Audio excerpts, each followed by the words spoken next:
All right, guys, peek behind the curtain here. We are on Dana White's Contender Series week number 5, and I'm recording this video on Labor Day. If you're from the U.S., you know what day that is. This fight isn't announced yet. I have sources that have told me that this fight is happening, but it's not announced yet. So there's that. I'm not going to upload this or make it public at least until after that, but I am doing this way early. Originally, for week number 5, we were supposed... This week is a disaster, if you haven't noticed, but from any of the other videos and whatever else, but I'm going to see if I can get Anthony's last name right. Guarascio, I think is how you say it. Guarascio. Anthony Guarascio was supposed to take on this like Guillermo Pat guy.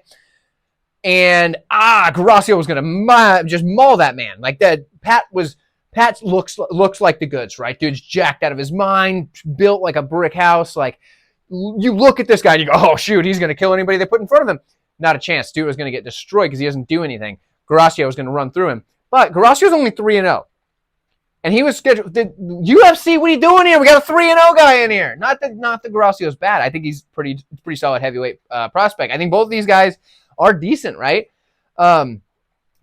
Just 3-0 though, right? Give him some time. 3-0 is not enough for the Contender Series. There are other prospects out there. UFC, I can help you. My email, it's on my page. You can email me with business inquiries. It's fine. Hit me up. Even hit me up on Twitter. I can help you, UFC. But let's break this down. 265 pounds is the heavyweight limit. This is an interesting one. Because like I said, I was picking Anthony pretty confidently over Pat. But now he's got a new opponent in Steven Asplund, who is an interesting opponent. He's a tough out, right? Because dude's 5-1 in the career, 4-1 in his last 5. He's a big dude. He's like 6'5". Used to be like around 500 pounds and lost a bunch of weight. So he looks a little like saggy and stuff. And you're like, he's kind of just like on a fat heavyweight. But I think it's a lot of extra skin. Like, I don't think he's like a fat heavyweight anymore. I think he just like has some droopy skin hanging around. So there's that. Like, dude's a big man. And, you know, that is a thing. Former fat guys have really good cardio. Now, he's still big. Like, he's still a heavyweight. But, like, dude's got good cardio for a heavyweight. It's a thing. Like, he's still a heavyweight, so he's going to get tired. But, like, if you compare him to other, like, heavyweights that are outside of the UFC top 5, solid cardio. When we look at Asplund, there's some other things to like. Right? He's got good output. The output's great. His striking in general is pretty good. He's got a nice long jab. He works the body. He'll do this thing where he'll be getting hit a couple times in the face and he'll just like rip a bunch of like body uppercuts. Like as he's back guys up against the cage. And like it just works. Dude can take a punch pretty well. He's got a good front kick as well. The problem is he got that like terror squad defense, the lean back, you know what I mean? Like Fat Joe style.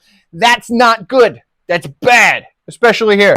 Because Anthony can definitely crack, but we'll talk about that in a minute. Takedown defense seems to be a problem for him, but he just stays safe enough on the mat that he can usually just let the guy on top get tired and then get the win that way.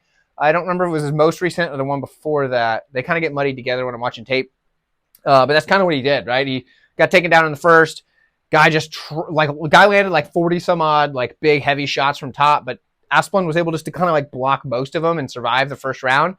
And he comes out and dude's tired and Asplund is still good and he just goes forward and starts beating him up.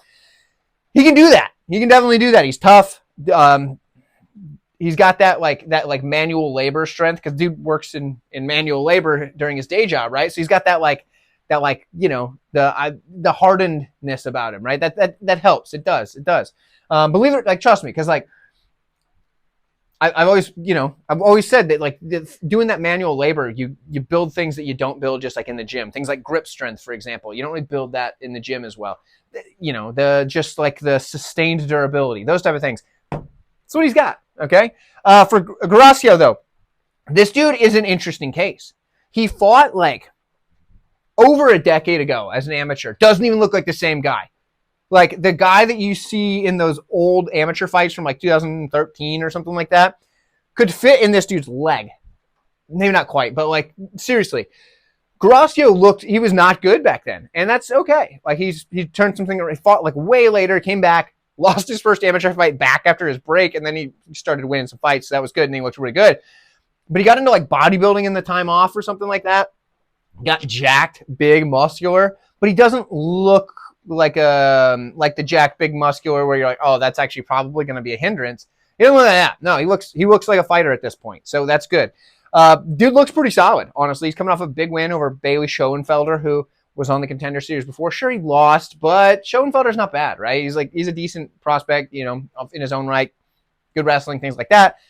Guarascio got him out of there in the first round. He's a good striker. He's got good forward pressure, good volume, power, and decent head movement as well. He'll kind of get the head going side to side as he comes in. The problem is, all three of these wins are in the first round. We don't really know much past that, and I mean, he's got a guy that's hard to get out of there.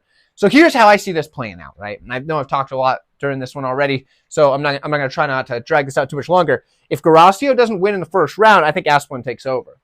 Guarascio is very live in the first round. I think he can absolutely knock out Asplund in the first round because this dude does come forward, throws plenty of volume, does not care what you're throwing back at him. And Asplund isn't really a power puncher, right? He's a volume guy, an attritional guy. You don't see that much of heavyweight, but he is. First round, Gracio. Everything after that is Asplund. I'm going to side with Asplund. He's got the more experience. We've seen him go longer. We've seen him against higher level competition for the most part. I'm going to take Asplund. But won't be surprised at all if Guarascio comes in there and just starches him in the first because that's what he can do. This is a close fight. Either guy could win it. I think both guys are decent regional prospects. So there's that. Let me know what you guys think. Like this video if you've enjoyed. And check out the rest of the videos in the playlist. This week is a mess. But the rest of them, there's a couple of them that aren't a mess. But 3 of the 5 are a mess. Should be popping up on screen if it hasn't already. I'll see you in those videos.